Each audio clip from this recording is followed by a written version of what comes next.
हज़रत उमर रज़ी अल्लाह जब आपने दीन इस्लाम कबूल करा ना तो फरमाया कि या रसूल अल्लाह, ए अल्लाह के हबीब, ए अल्लाह के महबूब, आप सच्चे, आपका दीन सच्चा, हम कलमा गो तो छुप के अजान क्यों दे, छुप के नमाज क्यों पढ़े। आज तो उमर ने इस्लाम कबूल करा है, अब तो खुदा के घर में ही नमाज होगी। आप इजाजत फरमाए। अल्लाह के रसूल ने इजाजत दी। हज़रत उमर रज़ी अल्लाह तआला अन्हु ने 20 लोगों की रकाते बांधी और तलवार को खींचा और कहा किसी को अपने बच्चे यतीम कराने, किसी को बेवा होना है तो आए रोक के दिखाए। तुम मुझे भी जानते हो, मेरे कबीले को भी जानते हो, ये शान है मेरे उमर की। हारियो तुम कहाँ से हज़रत उमर को निकालोगे। आगे चलिए। हुजूर नबी करीम अलैहिस्सलाम फरमाते हैं कल बरोज़े क़यामत जब मैं अपनी कब्र अनवर से निकलूंगा, बड़े शान से निकलूंगा, बड़े फख्र से निकलूंगा। एक हाथ में सिद्दीक़ अकबर का हाथ होगा, दूसरे हाथ में उमर का हाथ होगा। तो खारिजियों कहाँ से निकालोगे तुम। और ये जो ईरान है ना, ईरान जिसको आज तुमने अपनी सरजमीन बनाया हुआ है, अपना वतन बनाया हुआ है, भूलो नहीं ये बात कि हज़रत उमर रज़ी अल्लाह तआला ने ईरान को फतह किया था। और अभी कुछ देर पहले हम अल्लाह की हम बयान कर रहे थे, सरकार अलैहिस्सलाम पर नात के नजराने पेश कर रहे थे। क्यों? क्योंकि मेरे हुजूर अलैहिस्सलाम ने फरमाया है कि जब अच्छे लोगों का जिक्र हो ना तो मेरे उमर का भी जिक्र करा। तो जब ये हम हज़रत उमर का जिक्र कर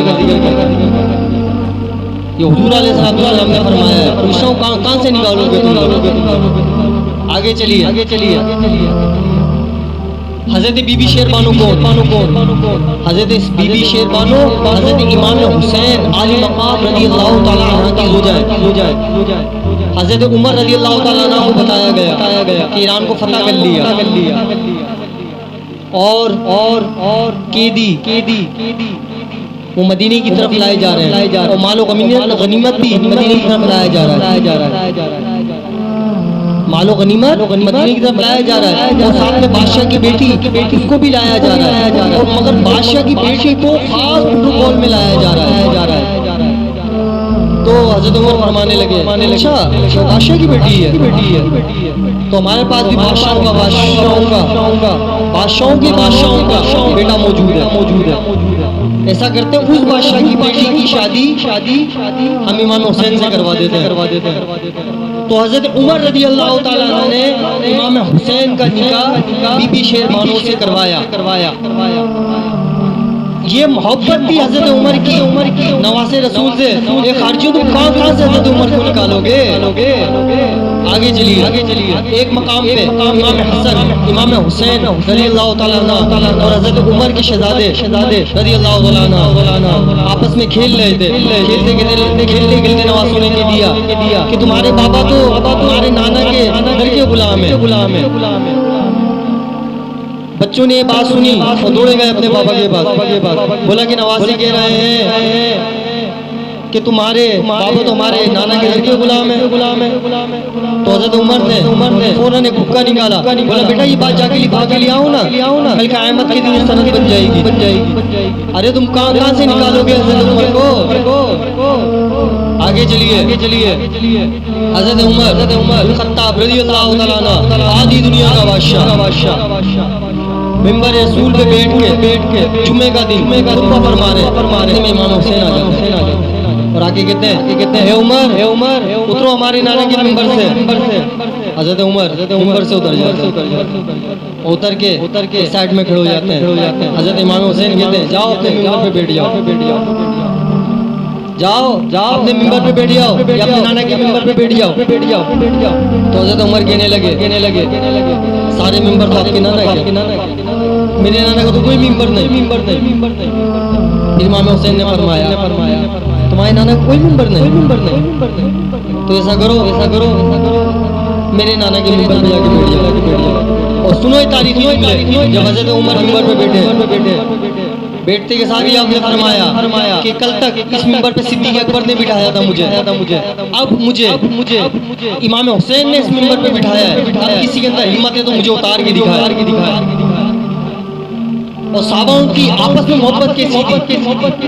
जब हज़रत उमर मिंबर पे बैठे ना तो हज़रत अली ने एक पाँव जमीन पे रखा, दूसरा पाँव मिंबर पे रखा और तलवार को खींची और कहा कि किसी के अंदर हिम्मत है तो उमर को मिंबर से उतार के दिखाया। मुसलमानों की माँ मेरी माँ हजरत अम्मा आयशा सिद्दीक़ा रज़ियल्लाहु तआला अन्हा के पास मेरे सरकार अलैहिस्सलाम आराम फरमा रहे थे। तो हजरत अम्मा आयशा सिद्दीक़ा रज़ियल्लाहु तआला अन्हा फरमाने लगी कि अल्लाह के प्यारे रसूल ये तो बताएं आसमान पे जितने तारे हैं किसी की नेकियां हो सकती हैं? हुजूर अलैहिस्सलाम ने फरमाया हाँ मेरी उम्र है ना जितने आसमान पे तारे हैं इनकी नेकियां हैं। अरे खारजियों तुम कहां से निकालोगे हज़रत उमर को? मोहब्बत देखो नवाज़ रसूल कैसी है। और जब हज़रत उमर का जिक्र हो रहा है तो क्यों ना करें। इसके बारे में हुजूर ने फरमाया कि मैंने सबका कर्ज उतार दिया सिवाय सिद्दीक़ अकबर का, कर्ज मेरा रब उतारेगा। जिनकी हिजरत कुरान से साबित।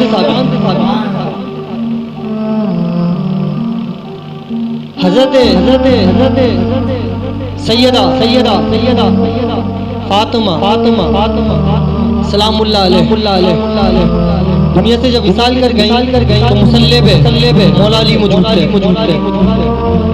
नमाज़ जनाज़ा के मुसल्ले पे मौला अली मौजूद थे।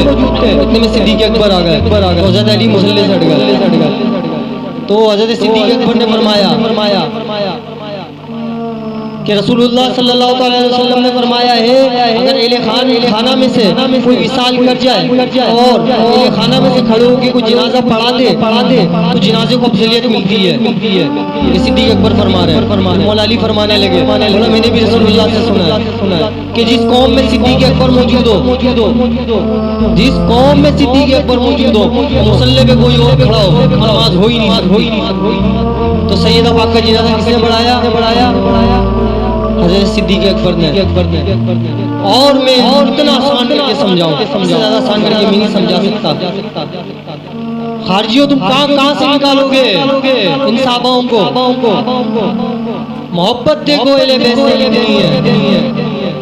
सैयदा पाक का जनाजा पढ़ाया तो सिद्दीक़ अकबर ने पढ़ाया। बस मैं आखिर में ये बात कहूँगा कि तुमको मुजदा नार का दुश्मनाने अहले बैत, तुमको मुजदा नार का दुश्मनाने साहबा। आखिर दवाना अल्हम्दुलिल्लाह रब्बिल आलमीन।